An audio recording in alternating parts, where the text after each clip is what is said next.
asalaamaaleykum sama gars yi j'espère que yéen a ngi si jàmm man it maa ngi si jàmm dal leen a jàmm seen chaîne Like Mobile votre chaîne de technologie gars yi tey si biir vidéo bi nag day ñëw pour répondre ay questions yoo xam ne voilà mi ngi jëm si li nga xam ne mooy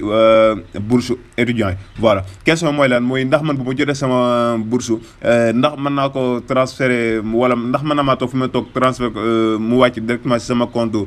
Proximo wala e-money wala Free Money wala li nga xam ne Orange Money wala sama compte web voilà question bi mooy oui loolu mën na nekk boo jotee sa bourse jërul ngay déplacement jërul ngay dem fenn mën nga toog fi nga toog nga jot xaalis bi ak sa méthode ak sa méthode de paiement yi nga xam ne voilà activé nga ko wala option moom nga choisir bon avant ñu commence vidéo bi nag ñu ngi leen demande fekk ne bi yow bii mooy première fois bi ngay doog dugg si suñu chaîne Like Mobile voilà chaîne bi ñu ngi si wax lépp lu jëm si high tech voilà léegi nag bu fekkee ne yow da nga jot sa bourse maanaam bu fekkee ne yow rempli nga information yi nga xam ne moom lañ la demandé si bourse bi léegi ban envoyé le code bi nga xam ne mooy sa code bi nga xam ne moom nga war a dugal pour jot sa xaalis bi nga xam ne moom nga am si sa bourse bi léegi code boobu noonu moom ngay utiliser pour transférer maanaam pour jot sa xaalis si sa méthode de paiement yi nga xam ne moom nga choisir léegi première chose que voilà bu la neex voilà léegi première chose que li ngay njëkk a def mooy dañuy dem nga télécharge application bi ñuy wax UPay Africa léegi da ngay dem sa Play Store wala App Store nga dem nga detal UPay Africa voilà léegi une fois nga télécharge ko ba pare léegi da ngay bës ouvrir léegi boo bës ouvrir bu fekkee ne amu ko compte nag da lay demandé nga créer compte bu bees voilà léegi dañuy cliquer directement fi ñu wéetal créer un compte voilà léegi ñu bës créer un compte léegi ñu dugal suñu voilà nom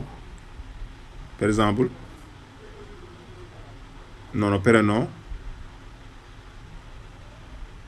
prénom ñu def Dame nom numéro de téléphone li wax mu jëru indicatif bi parce que day xam ne yow yaa ngi Sénégal moo la du la laaj indicatif bi voilà léegi ñu def numéro de téléphone bi professionnel voilà nga xool ban personne nga bëgg a choisir mën nañu def commerçant rek sa pièce d'identité bi voilà numéro de pièce d'identité bi nga dugal ko fii nag bu fekkee ne yoroo carte d'identité mën nga yor passeport mën nga choisir passeport léegi ñu ne choisir suñu carte d'identité bi voilà dañuy suñu carte d'identité bi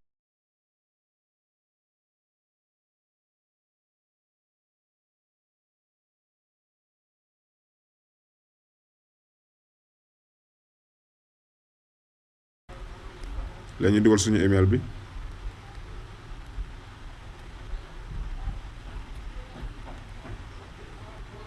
léegi ñu dugal suñu email voilà léegi ñu bës accepter les conditions waaw lii nag da ngay jël sa temps nga lire lépp xool naka lay fonctionner yëpp voilà léegi boo accepter rek boo lire conditions ba pare nga bës accepter voilà léegi nga bës suivant voilà léegi nga patienter voilà léegi dafa am code bu mu lay envoyé par numéro bi nga xam moom nga choisir léegi ñu dugal code bi voilà code moo nekk nii 14 léegi boo dugal code bi nga xam ne envoyé na la sa numéro ba pare léegi nga dugal mot de passe bi nga xam ne moom nga bëgg a moom nga bëgg a def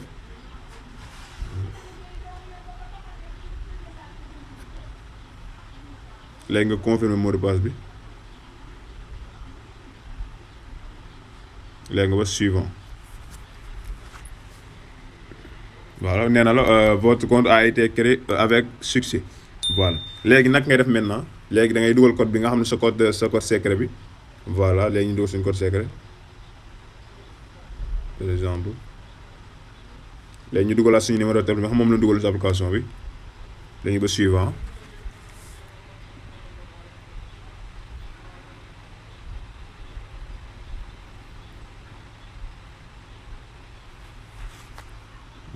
voilà ñu dogal code bi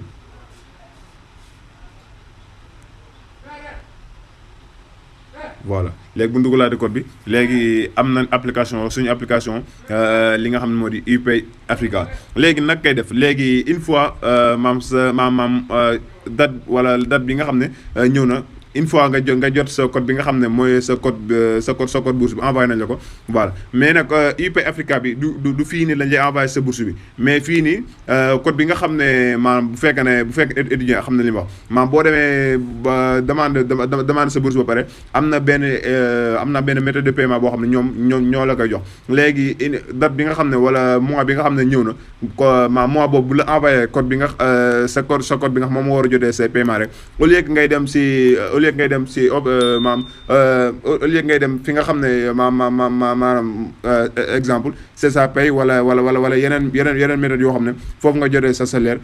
di dem déplacement di jël sa temps man nga code boobu na ñu lay envoyé man nga ko utiliser fii nga xam ne mooy UP Africa pour jot sa bourse sans ngay def déplacement voilà. mais nag du UP bi si la lay envoyé sa li nga xam ne moo di sa bourse bi voilà pour mu leer. léegi boo jotee sa code bi ba pare léegi nag ngay def léegi da ngay ñëw fii ñu lay defal réception voilà. léegi boo defee réception voilà par exemple voilà léegi nga dugal Proxicas ñu jël méthode Proxicas bi voilà. léegi mun a renseigner le code de transfert ça veut dire que code bi nga xam ne moom lañ la envoyé pour nga dugal moom lañ envoyé pour nga jot sa xaalis bourse léegi code bi moom ngay renseigner fii léegi code bi nag da ngay xool comme ni ñu ko écrire nga bindee ko fii par exemple ñu dugal code bi ñëw exemple mën na ñu def n'importe quel code rek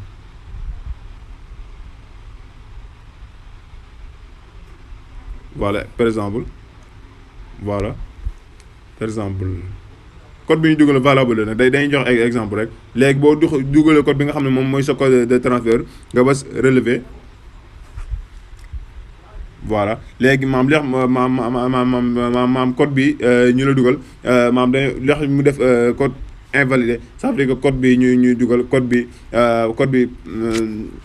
doxul léegi nag koy def léegi boo dugalee sa code ba pare par exemple rek léegi boo bësee relevé automatiquement da lay envoyé benn message sa puce bi nga xam ne moom nga dugaloon sa compte bi nga xam ne moom nga dugal léegi code boobu boo ko dugalee rek automatiquement léegi boo bësee léegi directement da lay indi fii solde du compte léegi boo bësee directement rek léegi nga bës sa lii nga dugal sa code bi nga xam mooy sa code UP Africa bi par exemple léegi boobu sa code UP Africa bi léegi da lay indi sa solde bi léegi nag ñun suñ solde zéro moo nekk parce que amagun benn virement léegi bu fekkee ne sa solde bi dafa am xaalis si maam envoyé nañ sa compte par exemple maam sa salaire maam comment dire léegi jot nga sa bourse ba pare jot nga code ba pare code bi dugal nga ko ba def comme information ñu lay wax pare léegi ba xaalis bi affiché fi ba pare léegi nag question bi mooy naka ngay def ba envoyé ko sa compte Orange Money wala sa Wave wala sa Free Money wala sa e-money léegi da ngay bës fi mu la defal transfert léegi bu sa transfert automatique da lay indi méthode de paiement yi nga xam ne moom nga ko war a moom nga ko bëgg a transférer voilà bu fekkee ne Orange Money nga bës Orange bu fekkee ne Wave voilà nga boo bësee kii da nga directement da nga gis Wave par exemple ñu jël option Wave bi parce que Wave moo gën a nekk voilà léegi par exemple nga dugal sa numéro Wave léegi boo dugal sa numéro Wave léegi bu fekkee ne da nga ko bëgg a jëlee bu fekkee ne da nga ko bëgg a envoyé sa Wave voilà léegi nga dugal sa numéro Wave léegi nga ñëw dugalaat fii voilà mais mën nañoo utiliser léegi Orange Money parce que day def Orange Money vers Wave léegi nga dugal sa numéro Orange Money léegi nga ñëw dugalaat sa numéro Orange Money bi nga doo dugalaat sa numéro Orange Money montant bi nga xam moom nga bëgg